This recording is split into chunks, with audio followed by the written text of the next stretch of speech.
समजा एखाद्या व्यक्तीने पोस्टाने काही पैसे पाठवले, पण ते पैसे घेणारा माणूस त्या पत्त्यावर सापडलाच नाही हं, आणि पैसे पाठवणाऱ्यानेही त्याबद्दल काहीच विचारपूस केले नाही. असं सलग 3 वर्ष घडलं, तर त्या पैशांचं नक्की काय होतं? हा खूपच रंजक प्रश्न आहे. हो ना. हो ना. किंवा एखाद्या व्यक्तीने जीवन विम्याचा फॉर्म भरला, खात्यातून प्रीमियम पण कापला गेला, पण दुर्दैवाने म्हणजे अगदी 20 दिवसांतच त्या व्यक्तीचा मृत्यू झाला. तर अशा वेळी विमा कंपनी पैसे देणार की नाकारणार? बऱ्याच लोकांना वाटतं की पैसे मिळतीलच. अगदी. वरवर साधे वाटणारे हे प्रश्न प्रत्यक्षात अतिशय गुंतागुंतीचे नियम आणि व्यवस्थापनाशी जोडलेले आहेत. आणि आज आपण याच नियमांच्या खोलात जाणार आहोत. नक्कीच. तर पोस्टल ज्ञान क्लासेसतर्फे स्वागत आहे.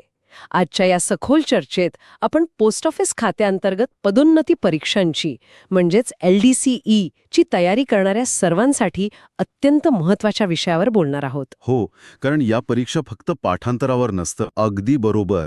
म्हणूनच हे लेक्चर म्हणजे पोस्टल ज्ञान क्लासेसने पोस्ट ऑफिस डिपार्टमेंटल परीक्षांच्या तयारीसाठी दिलेली एक अतिशय महत्त्वाची माहिती आहे. पोस्टल ज्ञान क्लासेसच्या या अतिशय उपयुक्त नोट्सच्या आधारे आपण पोस्ट ऑफिसमधील विविध उत्पादने आणि सेवांचे आज सविस्तर विश्लेषण करणार आहोत. आणि जेव्हा आपण LDCE सारख्या स्पर्धात्मक परीक्षांचा अभ्यास करतो ना, तेव्हा फक्त नियम काय आहेत हे पाठ करून चालत नाही. हां, तर ते नियम तसे का आहेत हे समजून घेणं जास्त गरजेचं असतं. पोस्टल ज्ञान क्लासेसच्या या नोट्सचा मुख्य उद्देशच हा आहे की उमेदवारांचा पाया अगदी भक्कम व्हावा. हो. आणि म्हणूनच आज आपण एकाही मुद्द्याला वगळणार नाही आहोत. मनी ऑर्डरपासून ते आंतरराष्ट्रीय पैसे हस्तांतरण आणि विमा योजनांपासून ते पेन्शन योजनांपर्यंत आपण प्रत्येक तथ्यात्मक आणि सांख्यिकीय माहितीवर सविस्तर चर्चा करणार आहोत. अगदी. चला तर मग सुरुवात करूया. बरं, आपली सुरुवात होतीये एका अशा सेवेपासून जिने अनेक दशके भारतीय टपाल सेवेचा कणा म्हणून काम पाहिलंय. ती म्हणजे आपली जुनी आणि परिचयाची मनी ऑर्डर. आजकाल आपण UPI आणि डिजिटल बँकिंग वापरतो. हो ना. त्यामुळे मनी ऑर्डर हा शब्द थोडा जुना वाटू शकतो, पण तरीही त्याचे जे नियम आहेत ते आजही अतिशय काटेकोर आहेत. होय, खूपच काटेकोर. या माहितीमध्ये पहिली गोष्ट जी मला प्रकर्षाने दिसतीये ती म्हणजे एकाच मनी ऑर्डरची कमाल रक्कम जास्तीत जास्त 10,000 रुपये असू शकते. बरोबर, 10,000. आणि यात एक अत्यंत महत्वाची अट अशी आहे की या रकमेत पैशांचा म्हणजे फ्रॅक्शन ऑफ अ रुपीचा समावेश नसावा. रक्कम पूर्ण रुपयांमध्येच असली पाहिजे. होय. आणि आजच्या काळात कुणालाही हा प्रश्न पडू शकतो की जेव्हा आपण डिजिटल माध्यमातून ₹1.50 सुद्धा सहज पाठवू शकतो, तेव्हा इथे अशी अट का? हो, हा विचार मनात येतोच. पण बघा, आपण हे लक्षात घेतलं पाहिजे की मनी ऑर्डर ही प्रामुख्याने रोख रकमेवर म्हणजे कॅशवर चालणारी सिस्टम आहे. अच्छा, म्हणजे प्रत्यक्ष पैसे. अगदी. पोस्टमॅन जेव्हा ती रक्कम प्रत्यक्षात लोकांच्या घरी घेऊन जातो, तेव्हा सुट्ट्या पैशांचा किंवा नाण्यांचा हिशोब ठेवणं आणि ते सोबत बाळगणं हे प्रशासकीयदृष्ट्या खूप मोठं आव्हान असतं. अरे हो, हे तर अगदीच व्यावहारिक कारण आहे. म्हणूनच केवळ पूर्ण रुपयांमध्येच व्यवहार करण्याची अट घातली गेली आहे. हां, पण इथे मला एक दुसरी मर्यादाही दिसतीये जी थोडी खटकतेय. एका महिन्यामध्ये एका व्यक्तीला रिटेल मनी ऑर्डरद्वारे पाठवली जाणारी एकूण रक्कम 25,000 रुपयांपेक्षा जास्त नसावी असा तो नियम आहे. होय. पण आजच्या महागाईच्या काळात 25,000 ही खूपच लहान रक्कम वाटत नाही का? समजा एखाद्याला खरोखरच तातडीने वैद्यकीय उपचारांसाठी मोठी रक्कम हवी असेल, तर ही मर्यादा जाचक नाही ठरत. तुमचा मुद्दा बरोबर आहे, पण इथेच आपल्याला या व्यवस्थेमागचं खरं तर्कशास्त्र समजून घ्यावं लागतं. म्हणजे कसं? बघा, अर्थव्यवस्था सुरक्षित ठेवणं हे सरकारचं मुख्य उद्दिष्ट असतं. मनी ऑर्डर ही संपूर्णपणे रोख रकमेच्या देवाणघेवाणीची प्रक्रिया आहे. हां हां. जर यात पैशांची देवाणघेवाण अमर्याद ठेवली तर त्याचा गैरवापर मनी लॉन्ड्रिंग किंवा काळा पैसा फिरवण्यासाठी सहज होऊ शकतो. बापरे, हा अँगल तर मी विचारच केला नव्हता. हो ना. अर्थव्यवस्थेत रोख रकमेचा प्रवाह किती असावा यावर रिझर्व्ह बँकेचे अतिशय कडक नियम आहेत. जर अमर्याद रक्कम मनी ऑर्डरद्वारे पाठवण्याची मुभा दिली तर ती एक समांतर अनियंत्रित अर्थव्यवस्था बनू शकते. अच्छा, म्हणजे सुरक्षेचा आणि पारदर्शकतेचा हा प्रश्न आहे तर. त्यामुळेच एका महिन्याला 25,000ची ही मर्यादा इतक्या विचारपूर्वक ठरवली गेली आहे. अगदी बरोबर. बरं, आता प्रक्रियेबद्दल सांगायचं तर पैसे पाठवणाऱ्याला एक निश्चित कमिशन द्यावं लागतं आणि रकमेची पावती मिळते. या पावतीवर काही त्रुटी असेल तर ती लगेच सांगावी लागते, हे तर साहजिकच आहे. हो, ते तर बेसिक आहे. पण मला यातला एक अपवाद खूप महत्वाचा वाटतो. जर एखाद्या व्यक्तीने PM केअर्स फंड किंवा मुख्यमंत्री मदत निधीला पैसे पाठवले तर कोणतेही कमिशन लागत नाही. नक्कीच. कारण जेव्हा आपत्कालीन परिस्थितीत नागरिक देशकार्यासाठी स्वतःहून पुढे येतात तेव्हा त्यांच्याकडून सेवा शुल्क घेणं अजिबात योग्य ठरत नाही. अगदी बरोबर. म्हणूनच ही सुविधा विनामूल्य आहे. आता आपण मनी ऑर्डरच्या वैधतेबद्दल म्हणजे व्हॅलिडिटीबद्दल बोलूया. सांगा. मनी ऑर्डरची वैधता ती काढलेल्या महिन्याच्या पुढील दुसऱ्या महिन्याच्या शेवटच्या दिवसापर्यंत असते. थोडं थांबून विचारतो. म्हणजे जर जानेवारीत मनी ऑर्डर काढली तर ती फेब्रुवारी आणि मार्च म्हणजेच मार्च महिन्याच्या शेवटच्या दिवसापर्यंत ग्राही धरली जाईल. बरोबर ना? अगदी अचूक. हा नियम परीक्षेच्या दृष्टीने खूपच महत्वाचा आहे. आता यात ग्राहकांना मिळणाऱ्या मोफत सुविधांबद्दल सांगायचं तर जर प्राप्तकर्त्याचा पत्ता बदलला असेल तर पत्ता बदलण्याची म्हणजे रिडायरेक्शनची सुविधा पूर्णपणे विनामूल्य आहे. अच्छा, म्हणजे त्याला पैसे लागत नाहीत. नाही. तसंच पैसे पाठवणाऱ्याला वाटलं की आपली मनी ऑर्डर थांबवायची आहे तर ती थांबवणंही विनामूल्य आहे. अरे वा. पण इथे एक अतिशय कडक नियम असा आहे की कोणत्याही परिस्थितीत प्राप्तकर्त्याचे नाव म्हणजे नेम ऑफ पेई बदलता येत नाही. मला वाटतं हे फसवणूक टाळण्यासाठी असेल. हो, साहजिकच. समजा अ व्यक्तीला पैसे पाठवले आणि मध्येच कुणीतरी नाव बदलून ब व्यक्तीचं नाव टाकलं तर मोठा गोंधळ होईल. अगदी तेच. पण मगाशी सुरुवातीला मी जो प्रश्न विचारला होता, समजा प्राप्तकर्ता सापडलाच नाही किंवा त्याने पैसे स्वीकारण्यास नकार दिला, तर अशा परिस्थितीत मनी ऑर्डर जास्तीत जास्त 7 दिवस पोस्ट ऑफिसमध्ये ठेवली जाते. बरोबर. 7 दिवस. हां. आणि त्यानंतर ती परत पाठवली जाते. पण जर सलग 3 वर्षांपर्यंत मनी ऑर्डरची रक्कम कोणीच घेतली नाही, ना पाठवणाऱ्याने ना प्राप्तकर्त्याने, तर काय होतं? तर ती रक्कम भारत सरकारचा महसूल म्हणजेच रेव्हेन्यू म्हणून जमा होते. अच्छा. ही जी 3 वर्षांची मुदत आहे ना, ती एक प्रकारचा कूलिंग पिरियड आहे. या काळात दोन्ही पक्षांपैकी कोणीही दाव्यासाठी पुढे आलं नाही तर ती रक्कम अनिश्चित काळासाठी तशीच पडून राहू नये म्हणून तिला थेट सरकारी तिजोरीत जमा केलं जातं. हा मुद्दा अत्यंत स्पष्ट झाला. आता आपण एका वेगळ्याच महामार्गावर जाऊया. चला. देशांतर्गत पैशांच्या देवाणघेवाणीकडून आंतरराष्ट्रीय पातळीकडे मनी ट्रान्सफर सर्व्हिस स्कीम म्हणजेच MTSS. हा खूप महत्वाचा विषय आहे. हो. या प्रणालीला आपण वन वे ट्रॅफिक म्हणजेच एकतर्फी वाहतुकीची उपमा देऊ शकतो. बरोबर. कारण यातून केवळ परदेशातून भारतात पैसे पाठवता येतात, म्हणजे इनवर्ड रेमिटन्सेस. भारतातून बाहेर परदेशात पैसे पाठवण्यासाठी या सेवेचा वापर करता येत नाही. आणि ही एकतर्फी वाहतूक काय हे समजणं पण खूप रंजक आहे. नक्कीच, सांगा ना. भारतातून परदेशात पैसा पाठवणं म्हणजे देशाचं परकीय चलन म्हणजे फॉरेन एक्सचेंज बाहेर जाणं. हां. यासाठी फेमाचे अत्यंत कडक नियम लागू होतात. पण परदेशातील भारतीयांनी किंवा कामगारांनी त्यांच्या मायदेशी पैसा पाठवणं हे अर्थव्यवस्थेसाठी नेहमीच फायद्याचं असतं. अगदी बरोबर. डॉलर्स भारतात येतात. हो. म्हणूनच वेस्टर्न युनियन फायनान्शियल सर्व्हिसेसच्या सहकार्याने 195 देशांमधून भारतात अत्यंत वेगाने पैसे प्राप्त करण्याची ही सोपी व्यवस्था निर्माण केली गेली आहे. 195 देश? बापरे. पण इथेही काही नियम आणि मर्यादा आहेतच. हो, नियम तर असणारच. एका व्यवहाराची कमाल मर्यादा $2500 म्हणजे 2500 USD इतकी निश्चित केली आहे आणि एका व्यक्तीला वर्षाला जास्तीत जास्त 30 व्यवहार करता येतात. बरोबर. आणि जेव्हा प्राप्तकर्ता ते पैसे घेण्यासाठी प्रत्यक्ष पोस्ट ऑफिसमध्ये जातो ना, तेव्हा त्याला 50,000 रुपयांपर्यंतची रक्कमच रोख स्वरूपात दिली जाऊ शकते. फक्त 50,000? हो. जर रक्कम त्यापेक्षा जास्त असेल तर ती धनादेशाद्वारे म्हणजेच चेकने किंवा थेट बँक खात्यात जमा करूनच दिली जाते. अच्छा. हा नियम सुद्धा मनी लॉन्ड्रिंग आणि मोठ्या प्रमाणावरील रोख रकमेवर नियंत्रण ठेवण्यासाठी रिझर्व्ह बँक ऑफ इंडियाने बनवला आहे.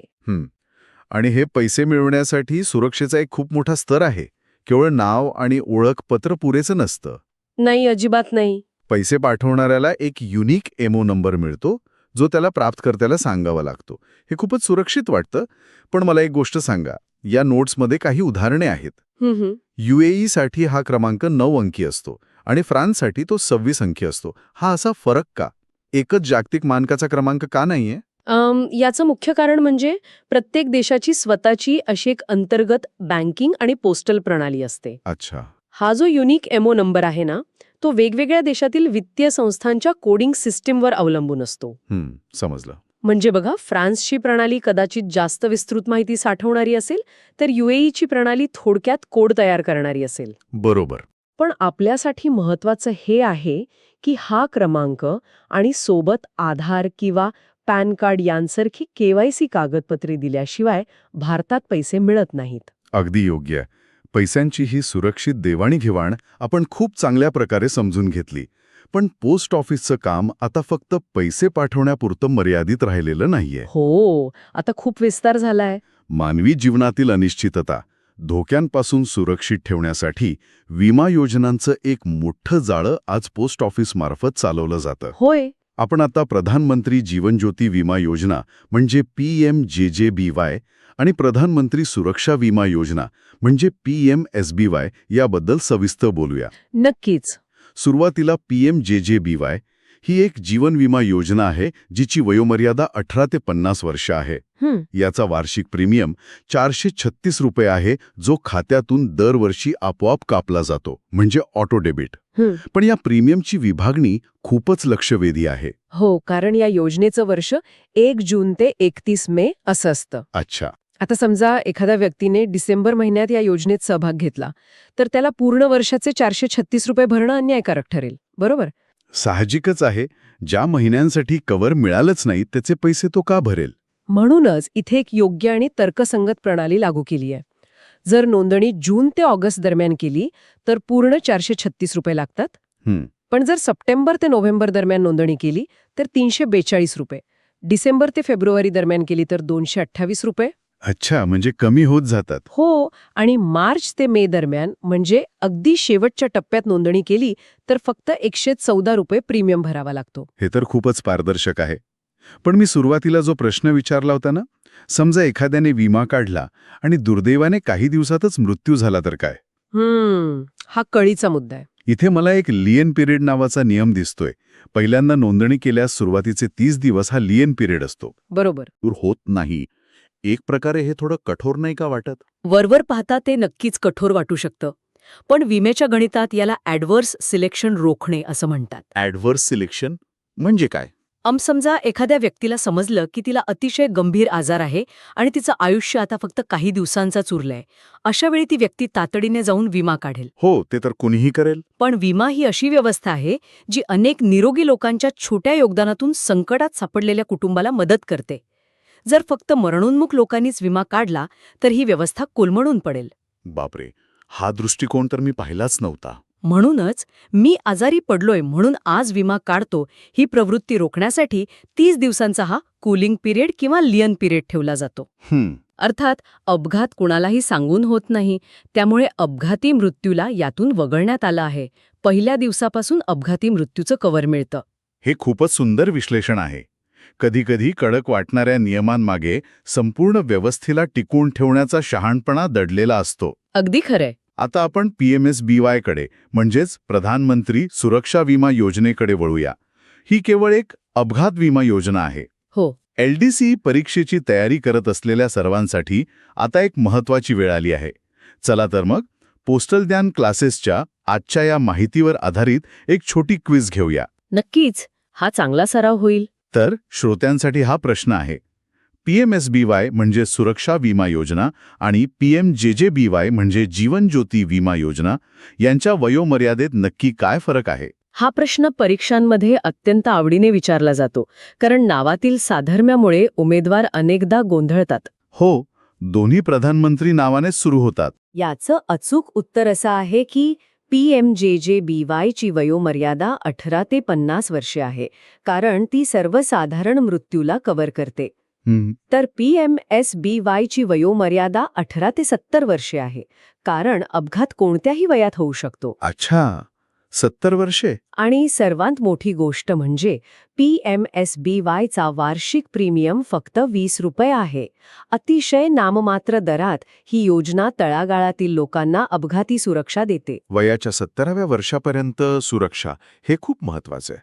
विम्याचं काम आहे दुर्दैवी घटना घडल्यास कुटुंबाला सावरणे. पण जर व्यक्ती दीर्घायुषी ठरली तर त्या म्हातारपणाला आर्थिक आधार देण्याचं काम कोण करतं? तिथे पेन्शन योजना येतात. अगदी बरोबर. इथेच पेन्शन योजनांचं महत्त्व अधोरेखित होतं. आपण आता अटल पेन्शन योजना म्हणजे APY आणि नॅशनल पेन्शन सिस्टम म्हणजे NPS यांच्यातील फरक आणि नियम समजून घेऊया. अटल पेन्शन योजनेची वयोमर्यादा 18 ते 40 वर्ष आहे. आणि APYचं सर्वात मोठं आणि वेगळं वैशिष्ट्य म्हणजे हमी प्राप्त पेन्शन म्हणजेच गॅरंटीड पेन्शन. हमीप्राप्त म्हणजे नक्की काय मिळतं? वयाची 60 वर्षे पूर्ण झाल्यानंतर नोंदणीच्या वेळेच्या योगदानानुसार दरमहा 1,000, 2,000, 3,000, 4,000 किंवा कमाल 5,000 रुपये हमीप्राप्त पेन्शन देण्याची जबाबदारी सरकार घेतं. पण इथे एक शंका येते, याची कमाल वयोमर्यादा फक्त 40 वर्ष का ठेवली आहे? जर एखाद्याला वयाच्या 45व्या वर्षी वाटलं की आपल्याला पेन्शन हवी आहे, तर तो का सहभागी होऊ शकत नाही? याचं उत्तर अर्थशास्त्राच्या कंपाऊंडिंग म्हणजेच चक्रवाढ व्याजाच्या तत्वात दडलंय. अच्छा, कसं काय? तुम्हाला 60व्या वर्षी 5,000 रुपये महिना द्यायचा असेल तर मागे एक मोठा निधी तयार असणं आवश्यक असतं. बरोबर आहे. जर एखादी व्यक्ती 18व्या वर्षी लागली तर तिच्याकडे 42 वर्ष असतात, पण जर कोणी 45व्या वर्षी सहभागी झालं तर त्यांच्याकडे फक्त 15 वर्ष उरतात. अरे हो, ते. हे तर अगदी लॉजिकल आहे. म्हणूनच 40 वर्षांची कमाल मर्यादा घातली आहे, जेणेकरून निधी वाढण्यासाठी किमान 20 वर्षांचा तरी कालावधी मिळावा. बरोबर. आणि यात सरकारचंही स्वतःचं काही योगदान असतं. जे लोक प्राप्तिकर म्हणजे इन्कम टॅक्स भरत नाहीत आणि जे EPF सारख्या इतर कोणत्याही वैधानिक सामाजिक सुरक्षा योजनेचा भाग नाहीत, त्यांच्यासाठी सरकार 50% किंवा कमाल 1,000 रुपयांचं सहयोगदान देतं. हो. तसंच ज्यांचं पूर्वी स्वावलंबन योजनेत खातं होतं ते थेट APY मध्ये आपलं खातं वळवू शकतात. अगदी बरोबर.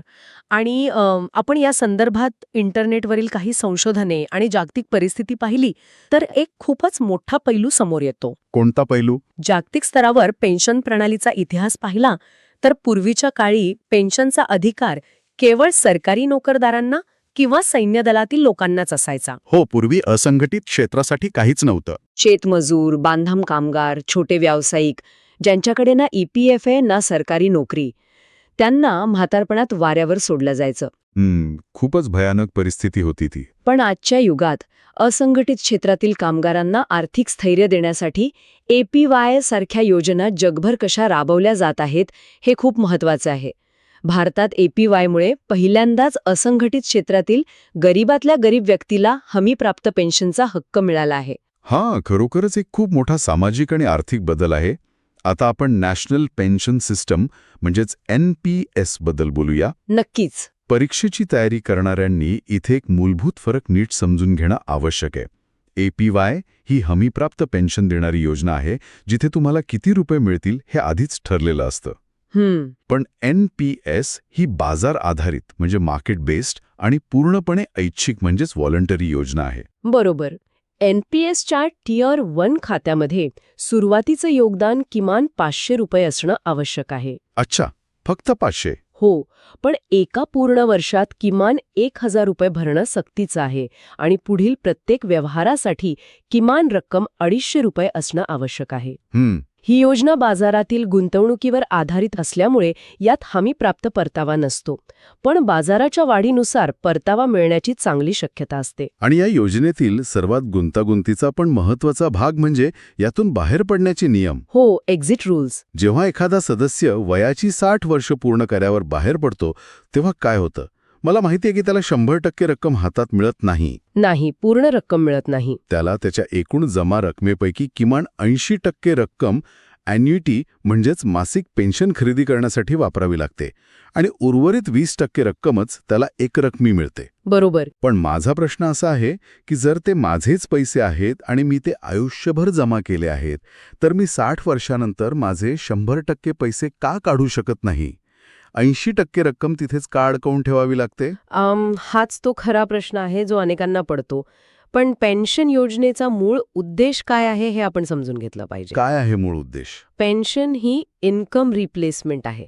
म्हणजेच निवृत्तीनंतर तुमचं थांबलेलं उत्पन्न पुन्हा सुरू ठेवण्याचा तो एक मार्ग आहे. अच्छा. जर सरकारने 100% रक्कम एकरकमी हातावर टेकवली तर अनेक लोक ती रक्कम मुलांच्या लग्नात, घर बांधण्यात किंवा इतर मोठ्या खर्चात एका झटक्यात संपवून टाकतील. हो, हे तर आपल्याकडे खूप सर्रास होतं. आणि मग वयाच्या 70 किंवा 75व्या वर्षी जेव्हा वैद्यकीय उपचारांसाठी पैशांची नितांत गरज असेल तेव्हा त्यांच्याकडे काहीच उरणार नाही. बापरे, हा तर खूप मोठा धोका आहे. आयुष्यभर देत राहील आणि म्हातारपणी कुणासमोर हात पसरण्याची वेळ येणार नाही. वाह, हे स्पष्टीकरण अत्यंत मार्मिक आणि डोळे उघडणार आहे.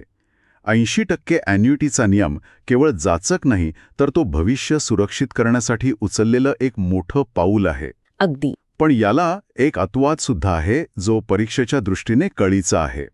जर सदस्याचा एकूण जमा निधी 2.5 लाखांपेक्षा कमी असेल, तर तो 100% रक्कम एकरकमी काढू शकतो. होय, कारण जर निधीच 2.5 लाखांपेक्षा कमी असेल तर त्याची 80% ॲन्युइटी खरेदी केली तरी त्यातून महिन्याला केवळ 100-200 रुपयेच पेन्शन मिळेल.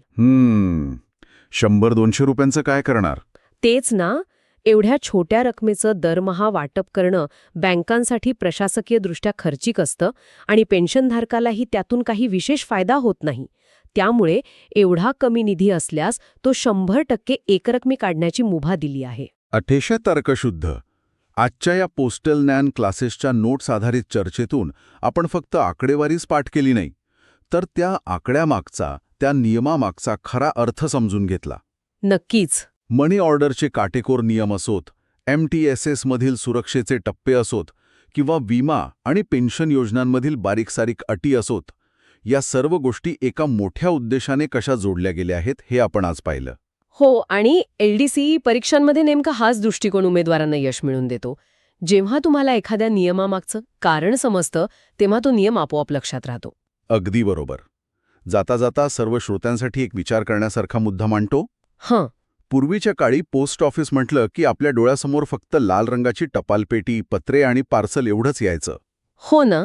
पण आज देशातील सर्वांत दुर्गम भागात, जिथे बँक ही पोहोचू शकत नाही, तिथे सामान्य माणसाला विम्याचं संरक्षण देणारं आणि त्याच्या म्हातारपणाची पेन्शन सुरक्षित करणारं देशातील सर्वात मोठं आणि विश्वासार्ह आर्थिक जाळं म्हणजे आपलं पोस्ट ऑफिस बनलं आहे, याचा नक्की विचार करा. हा बदल केवळ एका खात्याचा नाही, तर तो देशाच्या आर्थिक साक्षरतेचा आणि प्रगतीचा एक खूप मोठा प्रवास आहे. पोस्टल ज्ञान क्लासेसशी कनेक्ट झाल्याबद्दल धन्यवाद. पोस्ट ऑफिस डिपार्टमेंटल परीक्षांच्या तयारीसाठी पोस्टल ज्ञान क्लासेसचं हे लेक्चर पाहिल्याबद्दल व ऐकल्याबद्दल धन्यवाद. अशाच सखोल आणि माहितीपूर्ण चर्चेसह पुन्हा भेटूया.